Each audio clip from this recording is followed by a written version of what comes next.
এই খালি যাবি? I don't have time. OMG, I don't have time. এই ছোট লোক ফকিনীর বাচ্চা, তুই সামান্য একটা রিকশাওয়ালা হয়ে তুই আবার মুখে I don't have time ফুটাচ্ছিস। কি ভাবছিস হ্যাঁ?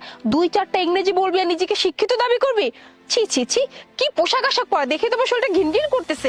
স্যান্ডেল, লুঙ্গি, আবার মাথায় গামছাও বেঁধেছে। ছোট লোকের বাচ্চা ছোট লোক, আবার বলতেছে আই ডোন্ট হ্যাভ টাইম। ও মুন্না, আমি বুঝতে পারছি, বুঝছিস? ও ভেবেছে কি সুন্দর একটা মেয়ে এসে ওকে জিজ্ঞেস করেছে এই খালি যাবি, তাই বলেছে আই ডোন্ট হ্যাভ টাইম। যদি পটে যাই, তুই ভাবলি কি করে তোর মুখ থেকে আই ডোন্ট হ্যাভ টাইম শুনে আমি পটে যাবো? হ্যাঁ, ছোট লোক জানি কোথা কর। শোন, নিজের যোগ্যতা অনুযায়ী কথা বলবি। ওই 2-4টা মুখে ইংলিশ ফুটালে না কেউ শিক্ষিত হতে পারে না। Please don't disturb me. এই ফকিনীর বাচ্চা, বারবার যে ইংলিশ মারাচ্ছিস, ইংলিশ বলতে লজ্জা করতেছ? তোর ভালো মতো বললাম যে যাবি কিনা, তুই কিনা বারবার ইংলিশ বলতেছিস, বাংলা বলতে পারিস না? আর শুন, এদের কাহিনী কি জানিস? অনলাইন থেকে 2-একটা ইংলিশ শিখছে আর সেটা রাস্তায় ফুরানি করতেছে সেটা দিয়ে। শুন, তুই গেলে যাবি না গেলে নাই, বারবার ইংলিশ পড়ে কি দরকার? আর দেখ কি পরে আছে, 2 টাকার ছেঁড়া লুঙ্গি, ছেঁড়া জামা, এগুলো পরে আছে। আর কি আমার মনে কি জানিস, রাস্তা থেকে কোথায় বই পাইছে আর এই বইগুলো দিয়ে মানুষকে ইমপ্রেস করতেছে যে আমি ইংলিশ পারি, এরকম কিছুই না। দেখ, তুই গেলে যাবি নালে নাই, কিন্তু বাংলায় বল, বাংলায় বলতে সমস্যা কোথায়? আচ্ছা, আপনাদের দুজনের সমস্যা কি? আমি আপনাদেরকে বললাম যে আমার একটু কাজ আছে, আমি যেতে পারবো না। আপনারা অন্য রিক্সা দেখেন না। আপনারা তা না করে আমার পিছে কেন লেগে আছেন?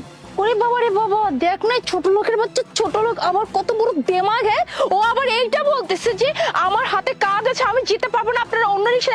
তুই কি ভাবছিস হ্যাঁ আমি তোর রিক্সা যাওয়ার জন্য পড়ে আছি নাকি? ছোট লোক জানি কোথা কর, মুখে ইংরেজি বলে আবার বলতেছে আমার কাজ আছে, অন্য রিক্সা যাও। শোন, তোর রিক্সা যাওয়ার জন্য না এই মুনা বসে না, বুঝতে পারলি? থাক তুই এখানে। আর একটা কথা তোকে বলে গেলাম, এই যে হাতে বই আর মুখে 2-4টা ইংলিশ ফুটালে না শিক্ষিত হতে পারে। শিক্ষিত হওয়ার জন্য একটা লেভেল লাগে, যে লেভেলে তুই নাই।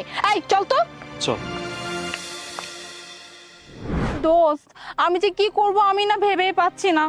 এবার যদি ফেল করি তাহলে বাবা বলছে ডিরেক্ট বিয়ে দিয়ে দিবে, আর কোনো পড়াশোনা হবে না। আর বলবেই না কেন? হ্যাঁ, গত 2 বছর ধরে ফেল করেই আসছি তো করেই আসছি। কি করব আমি বুঝতেছি না, কি এক্সাম দিব এবার আমি? আরে তোর কথা বাদ দে, আমি নিজে চিন্তা করে বাঁচতেছি না যে আমার কি হবে। আমি তো ভার্সিটি আসি না, আজকে তুই কল দিতে আসলাম, আমি তো একটা মার্কসও পাবো না, আল্লাহ জানে কি হবে। কিরে, কি করিস এখানে তোরা? আচ্ছা মন, তুই কি চোখে দেখতে পাচ্ছিস না আমরা এখানে আড্ডা দিচ্ছি? মানে এসে জিজ্ঞেস করতে হবে আমরা কি করছি? আরে তুই এত মেজাজ খারাপ করে কথা বলতেছিস কেন? কি হয়েছে আমাকে খুলে বল। দেখ মন, মেজাজটা না এমনিতেই খারাপ, বুঝতে পারলি? সামনেই এক্সাম আর আমি কিছুই পারি না।